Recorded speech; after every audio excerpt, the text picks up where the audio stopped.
Welcome back to 8158 Stories of Sacrifice. Today's guest is someone who knows sacrifice, struggle, and redemption firsthand. Dan Jarvis is a combat veteran, Purple Heart recipient, former law enforcement officer, and the founder of Healing the Hero, a nonprofit dedicated to helping veterans and first responders overcome the unseen wounds of trauma. After surviving an IED blast in Afghanistan and battling PTSD, Dan found himself at a crossroads, facing the darkness and nearly becoming a statistic. But through faith, resilience, and calling to serve others, he's found a path to healing. Now he's on a mission to make sure no hero fights alone. In this episode, Dan opens up about his journey, the groundbreaking Jesus Protocol and Trauma Resilience Protocol, and how Healing the Hero is changing lives across the country. This is a story of survival, hope, and purpose after pain. Welcome, Dan.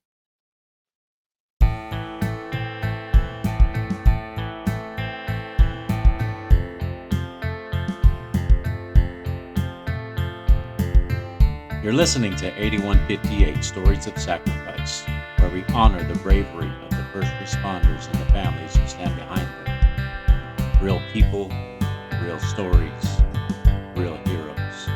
This is 8158.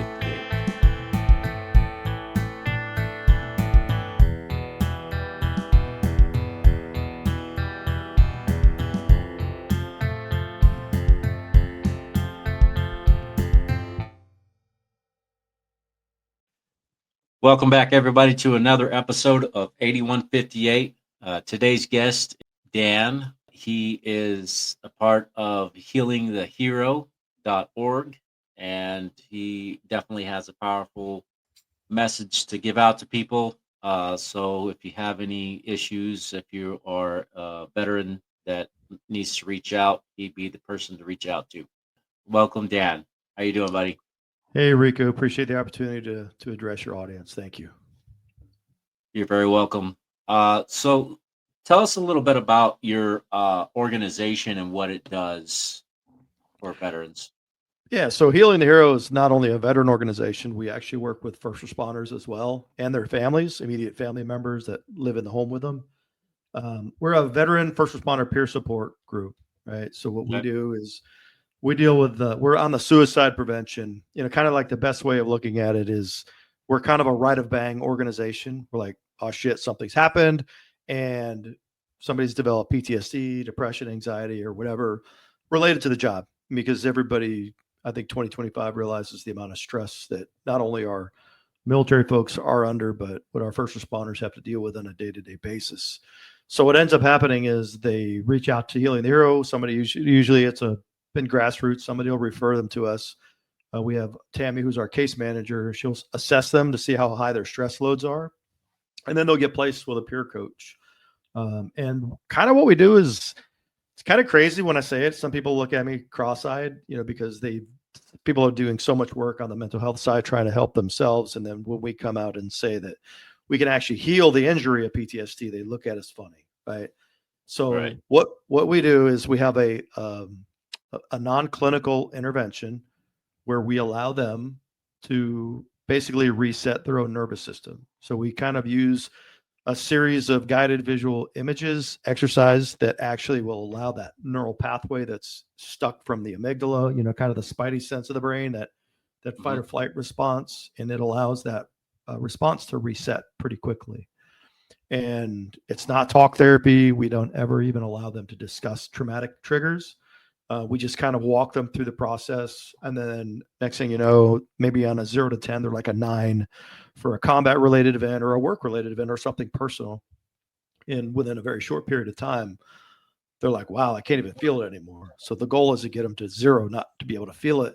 And what that is, it's a reconsolidation of a memory that actually the term, I guess, appropriately scientifically would be neuroplasticity. So the brain, once it hits a reset moment where it's like it's no longer in a fight or flight, it goes into something called rest, which is what's called parasympathetic response. It'll allow the brain to sleep. They'll be able to reprocess memories. And usually with a couple of days of sleep, those new neural pathways are established and the old pathways are gone. So they can talk about an event. They can remember an event. There's nothing that happens where, it's not like memory extinction. It's like, you're just not feeling the visceral emotional reaction to that event. So that's really kind of what it is in a nutshell. Okay. Yeah. So is it kind of like EMDR? Is that what they call it? So the goal of EMDR is to disassociate emotions. Oh, I guess it's a similar concept in the regard that we're trying to achieve the same goal. It's just that we get there a lot faster. So like Dr. David Hagedorn, he's a neuroscientist, CEO. He was the CEO of Evoke Neuroscience. He's a clinical psychologist, and he says what we do is like EMDR on steroids, I guess is the proper term, because we're getting results in about 24 hours that it would take somebody with an EMDR master practitioner 6 months to get to. And we're not therapists. We're cops, we're firefighters, we're paramedics, we're police officers, veterans. We're just buddies, tired of losing buddies. So right. So you yourself have served in some field one way or another. yeah, I retired out of the United States Army on September 11th, 2014. I deployed twice, had one deployment, 15 months to Iraq, and that was in 2006, 2007. And then I deployed again to Afghanistan in 2011 and 2012. And I also worked law enforcement in Florida for about 6.5 years for a sheriff's office in Central Florida. Okay. Okay. So you have quite the experience. So you know what PTSD is like, and dealing with the compounding traumas and all the things that come along with that line of work. Yeah, I always kid around with people. I qualified expert at PTSD once upon a time ago, right? And because some of the we talk to some folks in the professional world that are licensed professionals or psychologists, and they really look at us super cross-eyed because we don't have the appropriate initials. And they're like, well, where does your experience come from? I'm like, hey, doc, I qualified expert on PTSD. Well, how's that? I said, 27 months deployed, 7 years in law enforcement and childhood trauma. Right. And Right. and then they look at you like, okay, I have a lived experience. And the methodology too, it's quite simple, and that's part of the problem. It's why we're having to do university level research, which we are at the present. Currently, Arizona State University is going to do, and we kind of like to categorize it as human performance.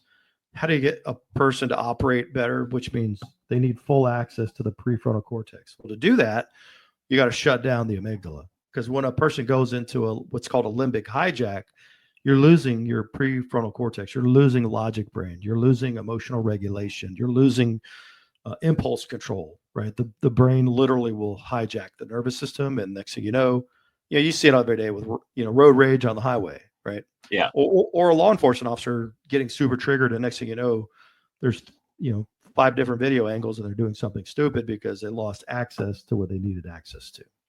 Right. Exactly. Yeah. It happens far too often, unfortunately. Way too often. Sometimes they just need to reset. Well, and that's the reality. If you're a marathon runner, how do you get good at running marathons? You run, right? Yeah. You keep So running. if you have a hot nervous system, how do you get good at it? You just keep a hot nervous system going, right? That's all it is. It's an overactive nervous system. So when you can actually, I kind of like the brain is like an engine. That's the metaphor I like to use. So your brain is an engine, and we do life at 1,000 RPMs. That's kind of the idle. Traumatic event occurs, and then we hit the gas pedal, right? And when you hit the gas pedal, your RPMs rev up to 7,500. You're hauling butt through it. You're hauling butt away from it, or the engine seizes right in the middle of it. That's the fight, flight, or freeze response. And then your foot gets stuck on the gas pedal. Those of us in first responder professions, veterans that have an overactive nervous system, if your anxiety levels are through the roof, what's the fastest way we calm it down? We drink, right? Alcohol, it's a central nervous system depressant. It works. It's socially accessible, and it's readily available. And we tend to self-medicate with alcohol. Exactly. And that's all we're doing is trying to regulate the nervous system, because we finally get into that vegetative state where we can actually go to sleep. We're not amped, and then we don't process, right? Because the alcohol doesn't allow us to fully process those emotions. That was my go-to. When I got back from Afghanistan, I would drink 8, 9, 10 beers a day, and right. For me, it was IPAs, and that's like double of regular beer, just so I could calm down to sleep, right? And I Just to would kind of relax a little bit. and then I would rinse and repeat. That was my routine Yeah. because it worked. It got me in a calmer state. Problem is, I didn't know at the time, but it just had me, medicated. I wasn't fixing anything. I wasn't addressing anything. And two, my call it come to Jesus moment. It was March 2nd of 2013 when I was stationed up in Alaska, and I was looking at a rifle in the corner of my room, and I'm like, you know what? I'm sick and tired of being sick and tired. Right? Didn't want to die, right? But as a Right. non-commissioned officer in the Army, where do you go? Hey, do you self-refer? Well, I didn't want to be that guy. I didn't want my command to lose faith and trust. I didn't want my men to lose faith and trust. So suicide actually became a viable option. And what stopped me was that night I heard the kids running in the apartment over top in the second floor above me. And I'm like, this is a horrible idea. I didn't want to hurt a kid, right? So I went to sleep like normal. And then the next morning, I got a phone call from one of my soldiers. And he said, Sergeant Jarvis, did you hear about Corey? Anybody in the military knows that that's a bad question. Yeah. I'm like, no, nobody. What happened? He goes, he shot and killed himself last night. So I always say Corey saved my life, but unfortunately it's when he took his own, right? Realizing what it did to the guys and how much it emotionally wrecked them. That couldn't be my option anymore, and then, Right. I had a couple surgeries and kind of got in that 2014 drawdown under the Obama administration. Next thing you know, I'm being medically separated. And then I went from one uniform to another. I just went right back into law enforcement. Weirdest thing happened. I felt normal again, right? I know why now. At the time when you're operating in the fight or flight, and if we're stateside, we're back home in the military. There's no war going on, right? So we're playing that out in our mind, and we feel like a fish out of water. And the moment that uniform went back on, the weirdest thing was like I felt calm again, right? Because I'm operating the way my brain is wired to operate. Things didn't come back to a head until I, hung up that uniform. And once, my ex-wife and I, we talked about me leaving law enforcement because I had a lot of sciatic pain issues. I was in a lot of chronic physical pain. And, when I hung up the deputy uniform, that's when everything just kind of came back in a vengeance, right? Next thing you know, night terrors, night sweats are back. And I'm like, dude, what's going on? I thought I beat this, right? I just slowed down enough for the brain to start thinking about all that stuff again and then trying to process. And, and at that point, I didn't have a security clearance and I didn't have a badge to worry about. So I just went to the VA, and first thing they want to do is, here, go fill this prescription, right? Second thing they did is, hey, you're going to see the psychologist and you're going to go through something called prolonged exposure therapy, which is horrible because all you're doing is opening that, you're pulling a tourniquet off of that wound, and you're telling that story from A to Z, one story, one event, every session. It's once a week for 12 weeks. And then, if you've been to combat for 27 months plus years in law enforcement, you got a lot more than one event you got to process. And the VA they canceled an appointment. I think it was like the third appointment I was supposed to go to. They canceled it. I couldn't get in for 4 more weeks. I went 2 more times maybe. And then they canceled another one. And that was in 2017. And I couldn't get back in for 8 weeks. And that was it. No, I'll give you one guess as to how many times the VA's called to check on me. Not once. Not once, right? And it's not necessarily their fault. They're overwhelmed because right now I think there's probably a good 1 to 1 million veterans that have a diagnosis of PTSD at any given time. So how do you manage that if you got to do sessions at 12-week sessions with somebody, and that therapist may only see 4 clients a day? There's not enough of them, and then that method of therapy has got like a 60% quit rate. I was one of them. I didn't go back. So I tried looking for better ways. I looked for ways that I could help myself. I went through different types of therapy, and I'm like, surely the system's got to have something better to offer. And my ex-wife, she was an administrator at the sheriff's office, and she brought in a gentleman by the name of Scott Mann to do training for leadership. And she kind of shared Scott's a retired Green Beret lieutenant colonel. And she kind of shared my experience with her and with him. He ended up inviting us out to dinner. And, that's when I really started getting plugged back into the veteran community. It's when I started, my first nonprofit. Now we're in my second nonprofit. And then all we're doing is looking at the alternatives. And the body of work that we have developed these techniques out of comes out of something called neuro linguistic programming. NLP is a term. So everybody knows pretty much Tony Robbins, right? The big motivation speaker, the guy with the big head. Tony was in some of the original NLP trainings when he was a young kid back when, we're talking like early 1980s. And he's made a pretty big living on it because of the ability to make a rapid transformational shift in people. But he uses it more for like a business kind of mindset. So we just kind of went down that rabbit hole and started finding ways to heal. And these methods were actually developed for the purpose of phobia cures, right? People that have a fear of heights, fear of lizards, fear of snakes, whatever it is. And we kind of modeled that original method. And it's changed since we started doing it. And right now, the method is right down to 9 lines. So we have a 9-line protocol from line 1 to 9. By the time you get them to the end of it, they're not feeling that emotion anymore.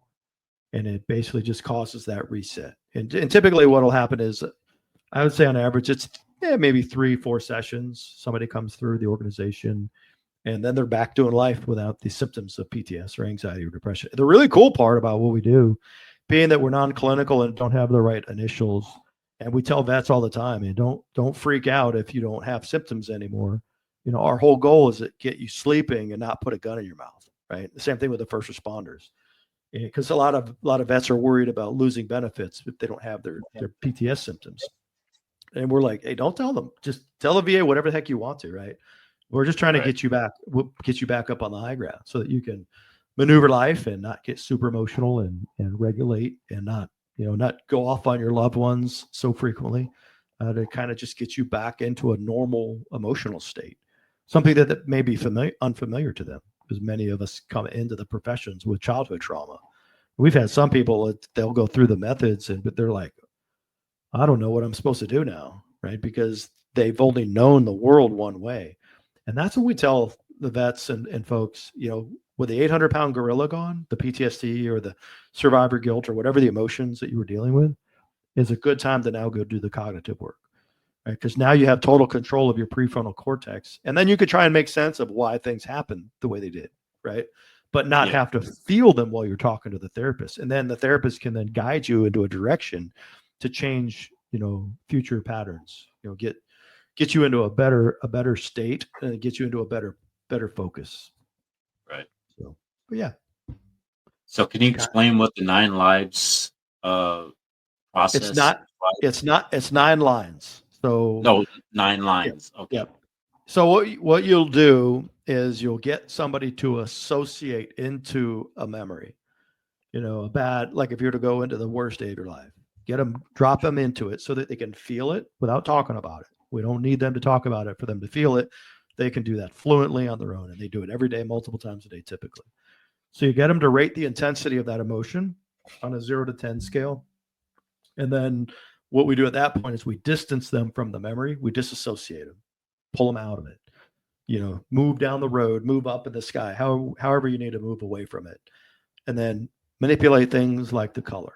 Why don't you take all the color out of that moment or turn the volume off? You're doing things on an unconscious level that affects that memory, because every time you activate a memory, you're actually activating the last time you remembered the memory. So things change over time, which is why, 2 kids can live in the same house and they have 2 totally different experiences of how they were raised by mom and dad, because their memories went different directions every time they open those moments.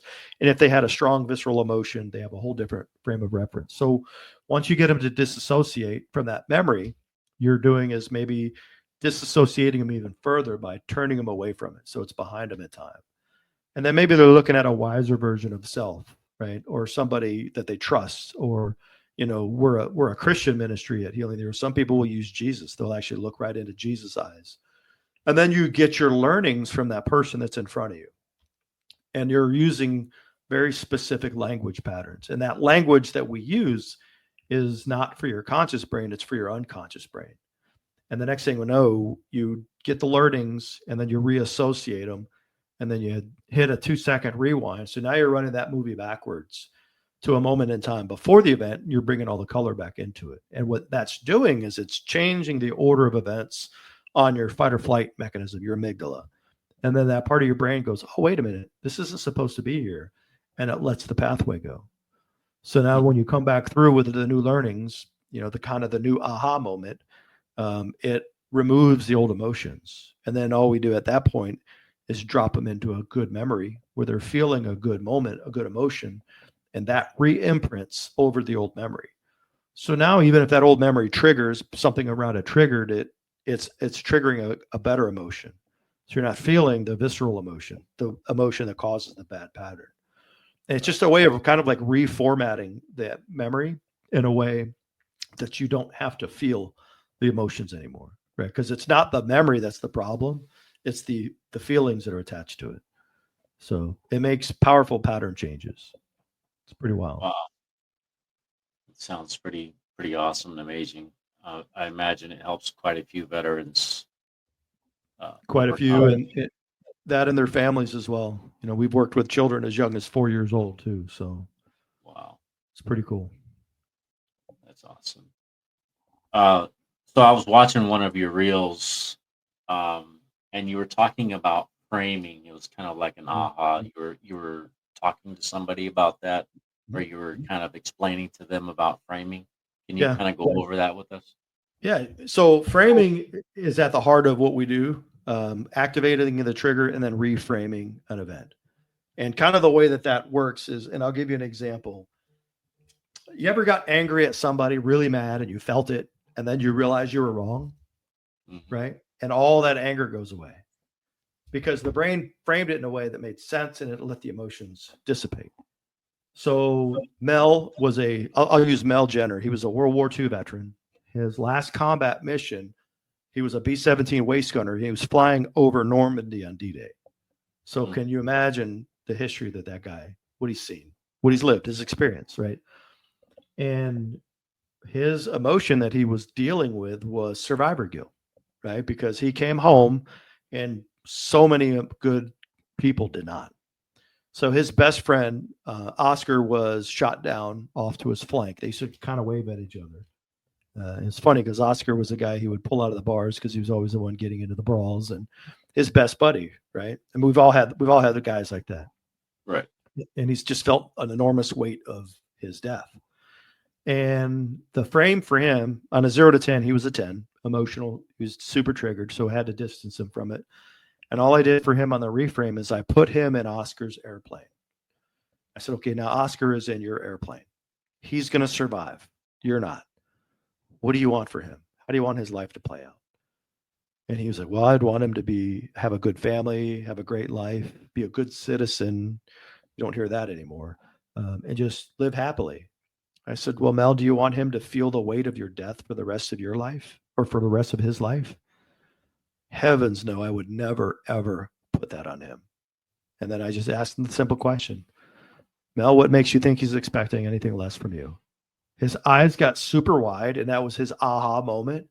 And he let the emotion go because he didn't realize he was trying to hold that emotion to remember him, right? And that aha moment allowed the emotions to disappear, right? Another situation similar, Holly is one of our Gold Star moms. She's on our board at Healing the Hero. Her son was an Air Force EOD technician. His name was Daniel, and he was killed in Afghanistan, right? She had a room in her house set up where she basically had given his best friend a picture of him, her favorite picture.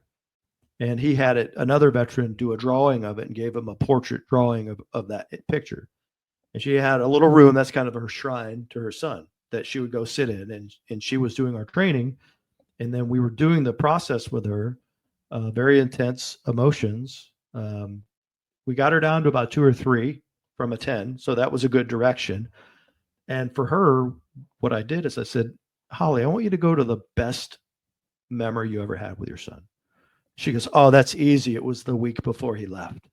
So I put her in the good moment. And I said, let me know when you feel those positive feelings. And she's like, oh, I can feel them. I said, on 0 to 10, how intense are they? Oh, they're like a 10. I said, sit in there for a minute. Enjoy that moment. And I let her sit in that new emotion. And then I said, okay, now, Holly, I'm going to ask you a question. Would you rather remember your son with those good emotions or that grief emotion? And her eyes lit up and she goes, I want to remember this. And all we did was had her take that a moment into that memory and she replaced the old emotions. And then 3 days later, she called me up because she said when she sits in the room, she's just in utter grief. She's just Yeah. feeling all that loss, all the grief. And I get emotional when I tell the story now because it's like, she's like, Dan, I want to thank you for that so much because now when I sit in that room and I look at his picture, I remember that joy from that good moment. I don't feel the grief anymore because we tend to want to apply an emotion to the loss of a friend. Like that's how we're honoring them. But the reality is it could be a good one. It doesn't have to be a bad emotion. And then when Right. that bad emotion is let go, well, then your body is in a much healthier emotional state. Even physically, it can have a physical benefit to letting all the old emotional garbage go. So, yeah, it's just really cool. Framing is just putting a different frame on a picture. It just looks Right. different, right? And sometimes we don't have the right context. A lot of our negative emotions we're establishing early in childhood, right? So maybe you're 6 years old. Does a 6-year-old really have an understanding of how to process something like anger or rage or shame? We just stuck with it, right? And then that Yeah. becomes the emotional state. It's kind of like before I went through the healing, my ex-wife would wake up. She's, oh my Lord, I went to bed with a 10-year-old last night, right? Because we act like those emotions as they were established, and a lot of people don't realize that. Or even somebody that gets super emotional, and I'm sure your audience is going to really kind of get this because when I talk with veteran groups or first responders, I mean, who here has said something to the people they love and care about the most, and then 5 minutes later, we're like, oh my God, I can't believe I said that. Right. And literally it's like 80% of the room hands go up because something happens when we get emotionally triggered. When we go into that fight or flight response, even if it's, you know, you're into an argument, next thing you know, your whole nervous system's wide open. You're shutting off that prefrontal cortex. Well, guess what's up there, right? Your empathy center is in the prefrontal cortex. So when we go into an emotionally triggered state, you lose empathy. Right. You literally have no empathy for the person that you're, vomiting on at that very moment. And a lot of times it's the people we love the most. And when those words come out, a lot of times they can't go back in. So Yeah. You can't take it back once it's out. once it's out, it's out. Yeah. It's kind of like I, I'd say my framing as far as like what happened with my cousin. He was a 20-year combat veteran. He Mhm. was in Iraq. He did 3 tours, and he came back and he went full time because he was in the National Guard. He went full time Army and did 20 years and retired and went back to the sheriff's department. But he worked for the sheriff's department for like 12 years in the jail when he was in the Guard. Mhm. Unfortunately, about a year and a half from being as a road deputy, he was killed in the line of duty during he was assisting another officer in a warrant stop as backup Right. um, when one of the suspects drew a gun and shot him. And I guess part of my framing is he wouldn't want us to be sad. Right. Um, he would want us to be happy, and that's kind of like why we started the podcast because he was one of those kind of guys that loved everybody. He loved his brothers in law enforcement, all of his first responders, and his buddies in the military and stuff. And we quickly found out about the emotional traumas and PTSD really fast in doing the podcast. And so initially we started out as um, we wanted to shine light on first responders and say, hey, these are people too, they have families, they have people that love them. Let's treat them the same as you would treat your own family. But quickly it changed because we found out about the emotional traumas and the suicides and everything, and it just broke our hearts. And I quickly realized that that's what we needed to focus on, and that's what my cousin would want us to focus on. Uh, so that was kind of like our aha moment, and Mhm. and to help. to help first responders and military veterans kind of get on here as a platform to speak out if they're afraid of talking to like their family members or anybody in their profession. If they wanted to just come out and talk with us, or even if they didn't want to be recorded, if they just wanted to have a conversation, that'd be fine. But we felt like it was important for them to get it off their chest and give them a platform to have a voice, uh, which it's been profound. It's helped a lot of people, Mhm. as far as I can tell. From what we've heard, it's definitely helped a lot of people.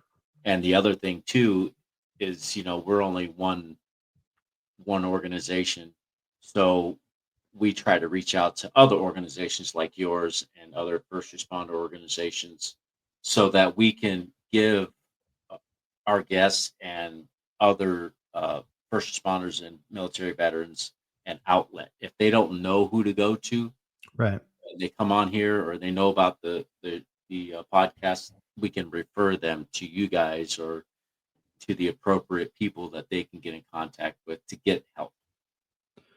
Well, it's commendable because I think a lot of what we need is permission, right? When we hear stories, you share your scars with people, it gives them permission to come out. And anytime I talk with large groups, it's like people always come out and talk. So that story really resonated with me, right?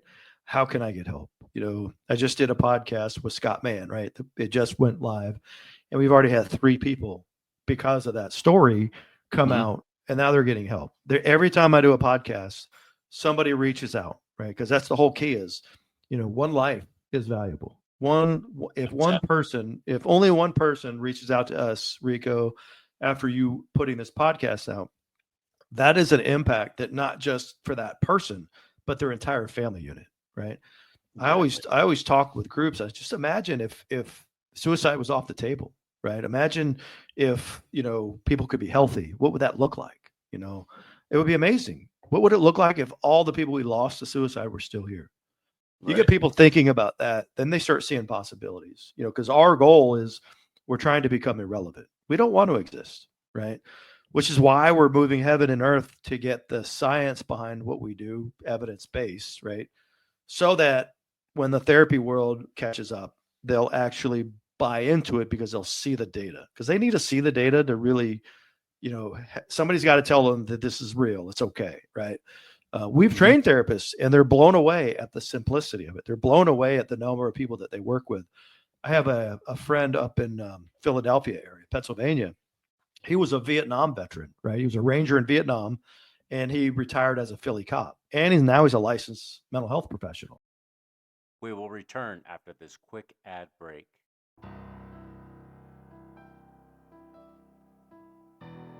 The William H. Bill Butler Jr. Foundation is on a mission to honor first responders and support those who serve. We provide scholarships for families who have lost a hero in the line of duty, offer second chances to juvenile offenders who are working to rebuild their future, and help new recruits pursuing careers as first responders.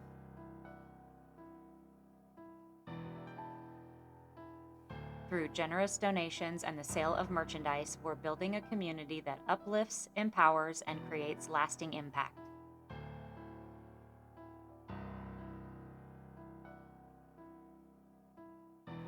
You can be a part of this mission as well.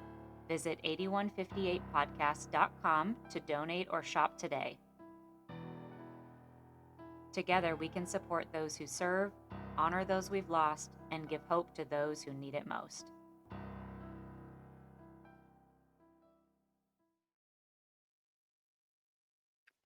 Behind every badge is a story, and behind every story is a sacrifice.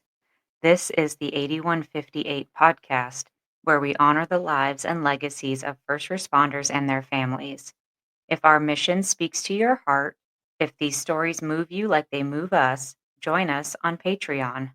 For just $5 a month, you'll get ad free listening, exclusive merchandise, behind the scenes content, and video episodes only available to our patrons. This isn't just a podcast, it's a movement, and you can be a part of it. Support us at patreon.com/8158podcast. Let's continue to share the stories that deserve to be heard. And we trained him. I trained him. It had to been 2.5, 3 years ago. And he still text message me or he calls me and he'll hey, I got a situation with this guy. What do I do? Hey, let me talk to him. And then like problem solved. He goes, how did you do that? Right. Just years of experience. But his practice, I love the fact that he's in his 70s and he's crushing. He still works 5 or 6 sessions a day. So That's awesome. his whole practice sends all the trauma to him. He does the work with the trauma work, and then they go back and finish up the cognitive work with the other therapists, right? The goal for us is when it becomes an evidence-based practice, we want to hand the reins back to where it belongs, and that's with the mental health professionals. Problem is, right now they're just not lining up to get trained, and we realize that nobody else is coming. So, we're going to just keep doing the peer support.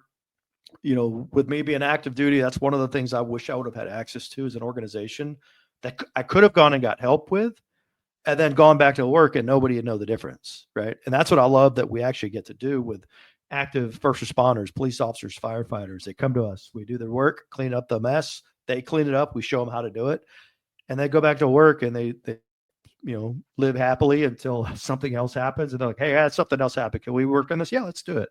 Right. Because now they know they can come back. Right. It's not like a vaccine. You're not never going to have trauma.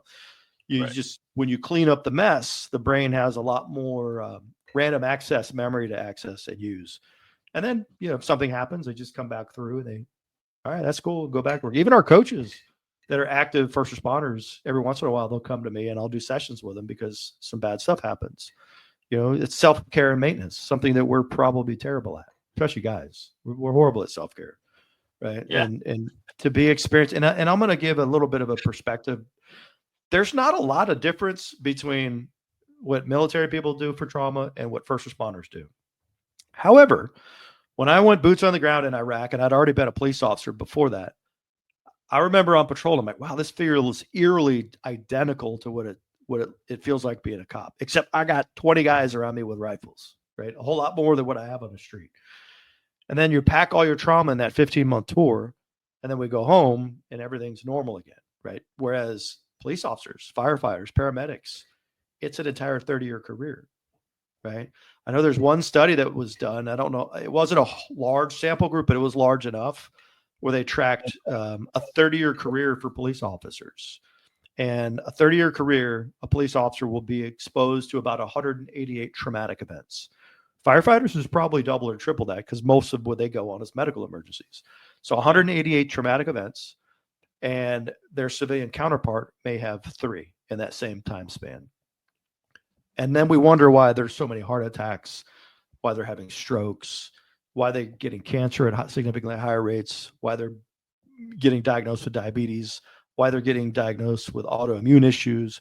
And it goes back to what Dr. Bessel van der Kolk talks about in his book, The Body Keeps Score.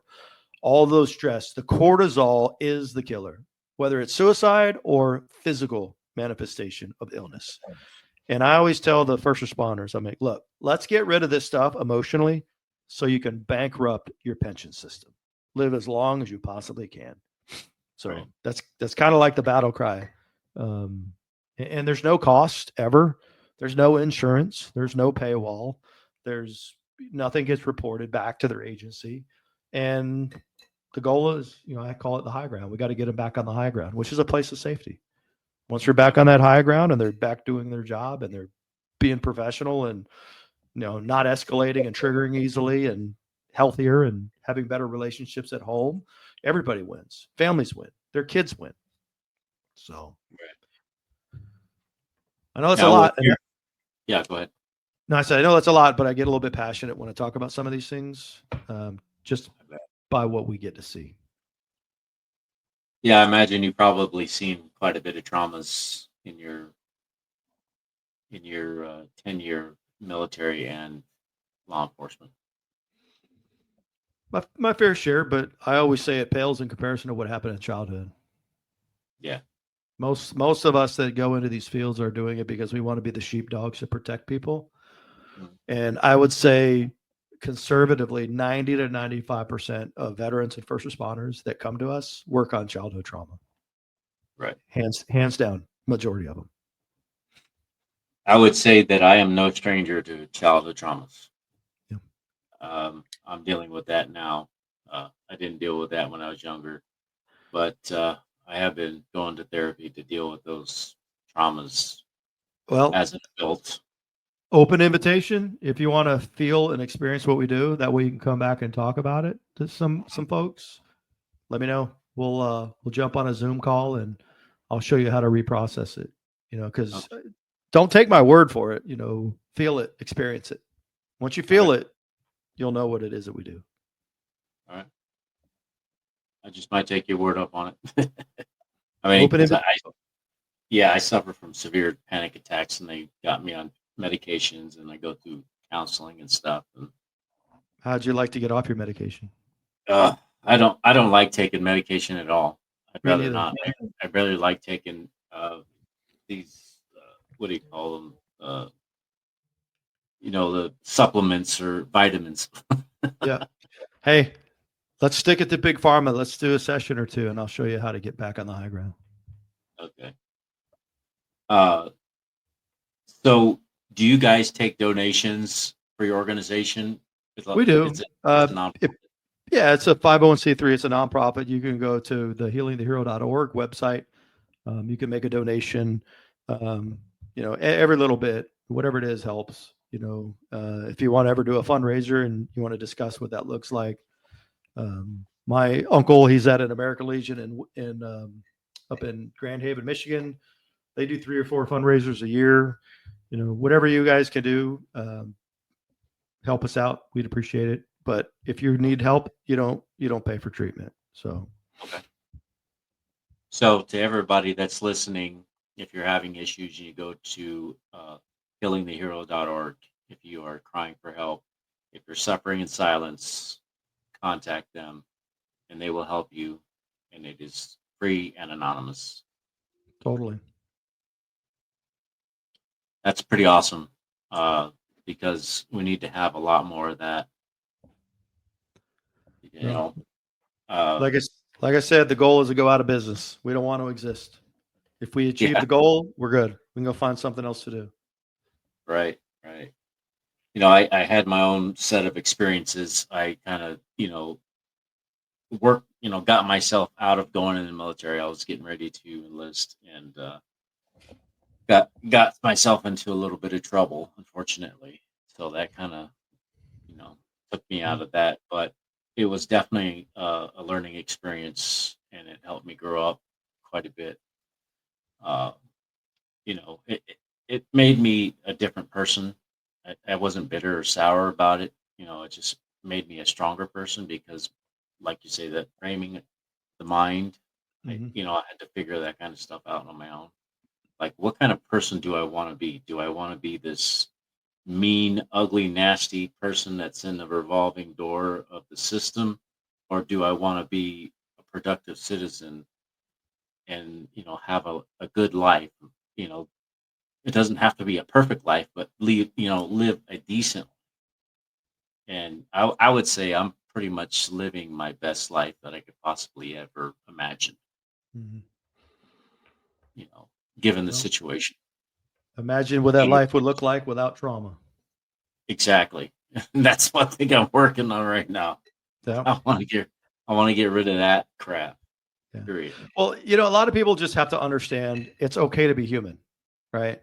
We're not indestructible people. If you don't feel emotions on your lived experiences, there's a problem, right? Yeah. But sometimes those emotional attachments, look at it in like firefighters, right? You're having to do CPR on a 2-year-old, or cops doing a CPR on a 2-year-old, and you got a 2-year-old at home, and that's the root. Divorce is very traumatic. Betrayal from a significant other or a best friend, hugely traumatic. I'd rather go through combat than have to go through that. Right. And it's an experience that everybody has familiarity with. And they say, I think it was Dr. Jordan Peterson said, if you're feeling emotions 18 months after an event, you're just carrying a heavy load, right? Right. If you're not processing it, you've got to process it. You have to. You have to. But anyways, anybody can come to healingthehero.org and take it for a test spin, right? Don't take my word for it. Go through it, experience it, feel it, and then tell your buddies about it. Exactly. Yeah. Do you guys have any kind of um, like I wouldn't like a commercial or any, not like a TV commercial, but an ad or anything like that?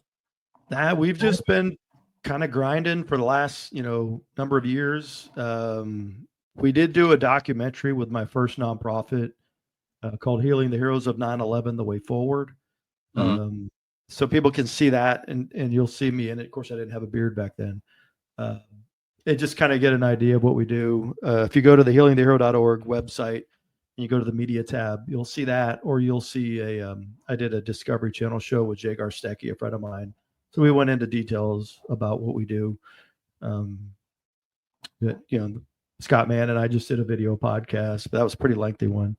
You check that out. Anybody just, the reality is, everybody knows somebody who's struggling, right? Yeah. It's like, and first responders and veterans, we don't hold the pad to trauma either. There's a lot of civilians out there. I think the numbers on civilians is between 9 and 11 million with PTSD diagnosed. That's not even people that don't go get help. Probably double to triple that, because the whole world's struggling right now, and it's like, it's crazy. Yeah, exactly. Yeah, I know quite a few people, civilians that have PTSD, dealing with personal traumas and things that they've Sure. gone through. And there's, how do they get help? And it's like, they either got to have a lot of money to go to the hospital or the doctor or psychologist or whatever. And it's just sad. Yeah. Well, and that's why we have to get what we're doing to an evidence-based status, right? Once it's evidence-based, the therapy world will adopt it, they'll buy Mhm. into it, and then they'll start learning it, and then they can use it. I've trained clinics here in my hometown of Winter Haven, and they're just blown away at how fast people actually heal. Mhm. Up there in Philadelphia, Pittsburgh, we trained a whole group up in Pittsburgh. Um, it's crazy. It's just it's going to take a minute to get the collective mindset to shift when it comes to PTSD. Because right now, the big pharma model is what's kind of set the conditions. Therapy and medication, therapy and medication, therapy and medication. And it just Yeah.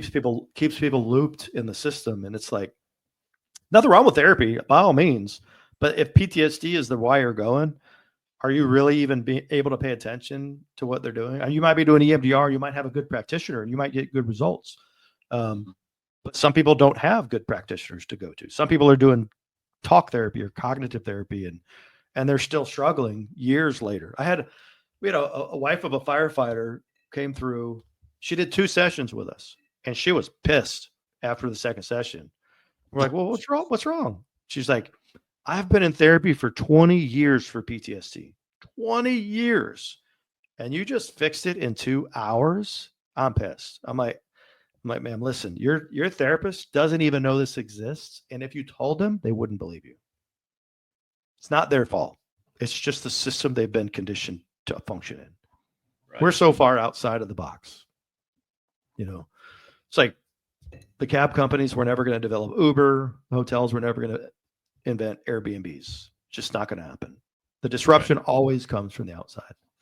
Of course. So, So how much more longer do you think it would take for like the medical field to adapt this type of uh, therapy? so once we have the first study, we're almost done with the data collection. And once that data gets collected, it's presented to the university. They crunch the numbers. They do all their whatever it is that they do at their level, and then they put the report together. Once we have 2 studies done that have replication of results, then it will become what's called evidence-based. So today I met with San Diego State University. We're going to do a study with corrections officers using their IRB. And then we've even met with UNLV about doing a study with human trafficking survivors. So I think we've got enough homogenous information out there. Once those studies all get done and put out there and it goes into the journals, then you're going to see the interest, because one of the questions that therapy clinics always ask, is it evidence-based? Yeah. Well, no, it's not, because it can take years to become evidence-based. Once it's evidence-based, when we can say, yes, it is, that's when the paradigm will start shifting, because then they'll learn it and use it, because they're looking at it how do they bill for it? Can insurance cover it? Hmm. And for us, we don't care. Like as a nonprofit, we don't want insurance. We don't want to take money. That's what the charity is for, is to help the men and women who put a uniform on for a purpose higher than self, to get them back to that high ground. Right. I could care less about making a dollar from it. We do train peer support programs for departments. I'll take government money all day long. I won't take hero money. Right. So it'll be the best use of tax dollars that they could possibly do. I have a sheriff's office here in Florida. I have a relationship with him because the previous sheriff his son was one of my wounded warriors, and he's talking about training his entire department, because you have to heal during training, just Hmm. so that it's a way to provide services for his men and women without them realizing they're getting services. They're going to Right. heal because they're going to get trained to do it, to shift his culture, his work culture. Because police departments, fire departments, fire departments not so much. Law enforcement have a hard time with retention. A lot of people just get fed up with it, and then they'll go on and sell insurance or do something totally different. To get their emotions regulated. One, it'll reduce citizen complaints. It'll have better interactions between law enforcement and their communities, better home interactions between husbands and wives and their kids, and less likelihood of getting caught on a camera doing something stupid. Right. So the divorce rate would decline, obviously. Divorce would decline. Health benefits would be substantial, because the body has two defense mechanisms: internal fight or flight, internal immunity, external fight or flight. The moment we go into an external fight or flight, we're shutting off our immune system. That's why the cortisol is killing so many guys, because you're shutting off your immune system over and over and over, and your nervous system is just running hot all the time, and then you end up with health problems. Or you're obese or overweight because you're stress eating, right? Right. And next thing you know, you're a diabetic. And next thing you know, you have a heart attack. Right. Because of cortisol. Or you're drinking too much. Or you're drinking too much. Exactly. Yeah. Anything that kind of gets your mind off of whatever it is that's kind of digging at you. Exactly. Yeah. It's a sad deal. I wish there were more programs like this out there, but I think you guys would be doing something amazing. And this is definitely outside of the box. I've never heard of it before, and it sounds pretty interesting. If anybody out there's got a nonprofit that deals with veterans and first responders and you're interested, just reach out to me. You can come right through the healingthehero.org website. Just say, hey, I've got a nonprofit. How do we work together? Because it is about locking shields, right? The phalanx is stronger when we're working together.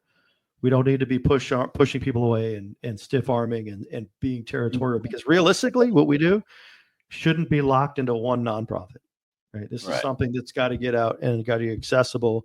We can't fix the whole problem. Even if we wanted to, even if we had $20 million a year coming in, we can't fix the problem as an organization. It's something that's going to take the entire collective group of goodwill ambassadors of the veteran and the first responder nonprofits, because, like I said, you got a million veterans just in the veteran space with PTSD, 45,000 veteran nonprofits, right? And then you got how many law enforcement officers or corrections officers or firefighters that are working every single day. There's about 800,000 cops in America, and probably 35% of them are struggling, right? Emotionally, without even letting people know. Firefighters, it's probably half, just because that's the culture. Right? We're told to suck it up, and we got to stop doing that because it's killing us. Right. Exactly. Okay. Yeah. It's okay to not be okay. Yeah, I realize that too myself. It's okay to not to be okay, and of course, it took me a very long time to admit it. Of course, pride. Yeah, we're guys. Suck it up, Buttercup. Rub some dirt on it. Take a knee, drink water. Take an 800 milligram ibuprofen. All the things in the military we would tell each other. Right? But it's an injury. It literally is an injury. It's not an illness. And that's what we're proving at the university level. And that's what Michael Segru, he's a sergeant out of Walnut Creek. He's retired now. That's what he calls it, is injury. because it's not a disease. Yeah. A disorder. If you break an arm, what do? You're going to go put a cast on it, right? Right. So if we can Heal do it. that, if we do that little bit of a frame on the label, it opens up the possibility. Well, shoot, if it's an injury, well, how do I fix this? Okay, let me go do this, right? Mhm. You know, I've had the benefit. I've talked with a lot of people in this space, and there's one doctor, Frank Ochberg, that I talked to, and I'll just kind of leave it at this. He's a psychiatrist in Florida, and he was one of the original editors of the DSM, which is the Diagnostic and Statistic Manual, in 1980 that labeled PTSD for the very first time. So he was in the collective group. They came up with the name post-traumatic stress disorder. And he said immediately he realized they screwed up. And he's a psychiatrist at that level trying to get PTSI to replace it. But, and I'll say here's the big but, within 18 months of anything added to the DSM, there's a corresponding pharmaceutical to treat it. And that book alone, the Diagnostic and Statistic Manual, makes the American Psychiatric Association $100 million a year in sales. Oh my gosh. And now you know why they'll never change it. It's too much money. It's all about money. And if it's not a disorder, because you have to have a corresponding code out of the DSM to bill insurance. If it's not, if there's no code for it as an illness, they can't be compensated for treating it. Insurance won't cover it.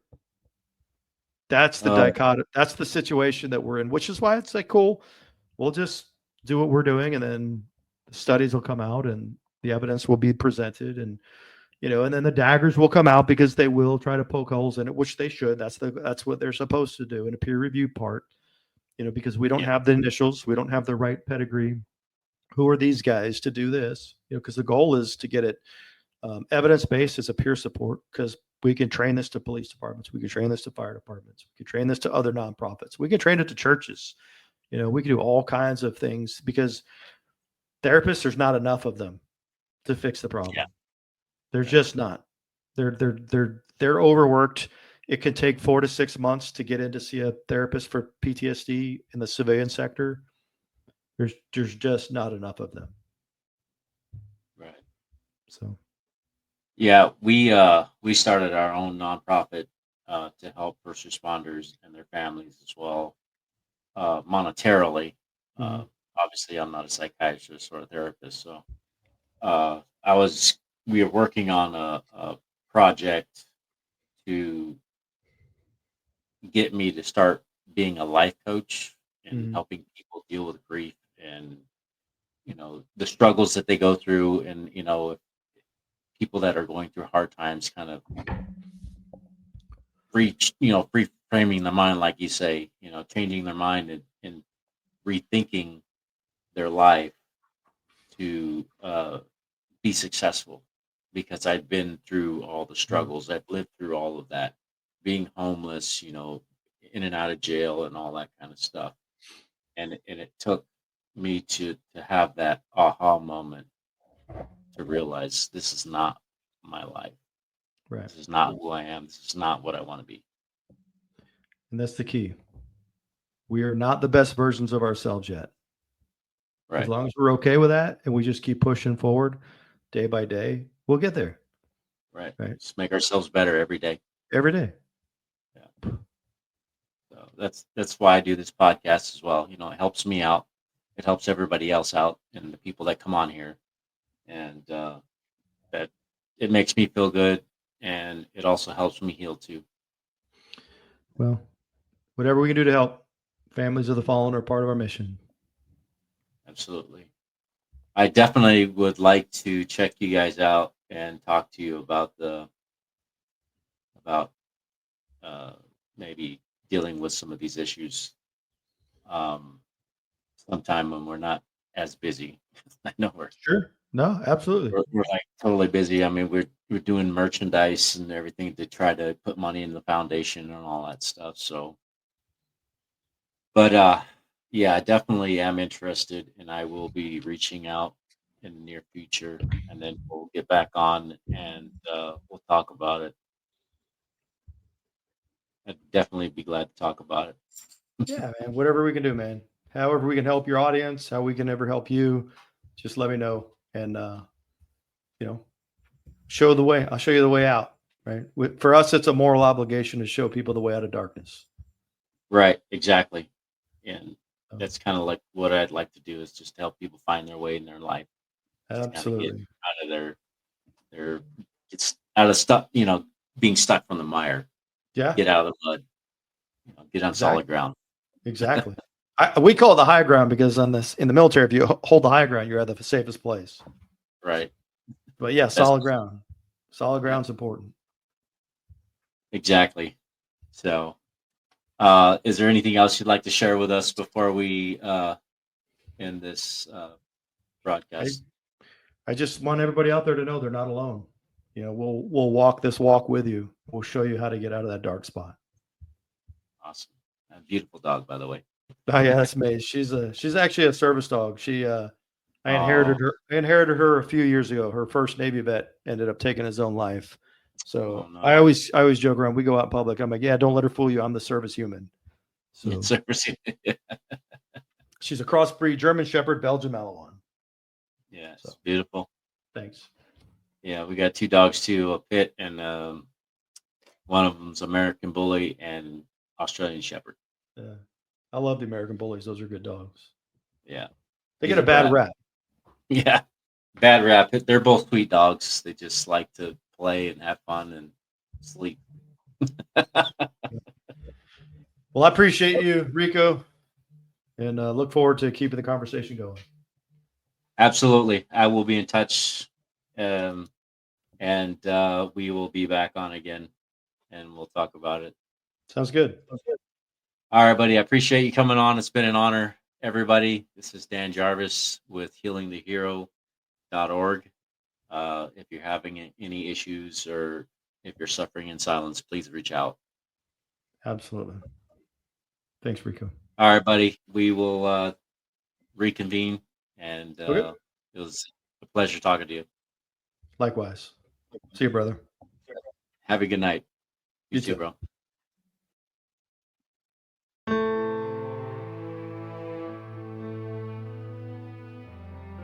Thank you for joining us on 8158 Stories of Sacrifice. Every story we share is a tribute to the courage and resilience of first responders and their families. If this episode impacted, encouraged, or inspired you, please subscribe, leave a review, and share with someone who supports first responders. Follow us on all social media platforms at 8158 Podcast for updates. 8158 Stories of Sacrifice is a team effort. Rico brings the stories to life through casting, writing, original music, and editing. Brianne Shipley as production manager, handling booking, social media, graphics, promotion, marketing, website management, and logo design.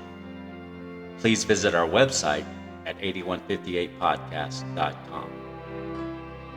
For questions, collaborations, or to share your story, our email address is contactus@8158podcast.com.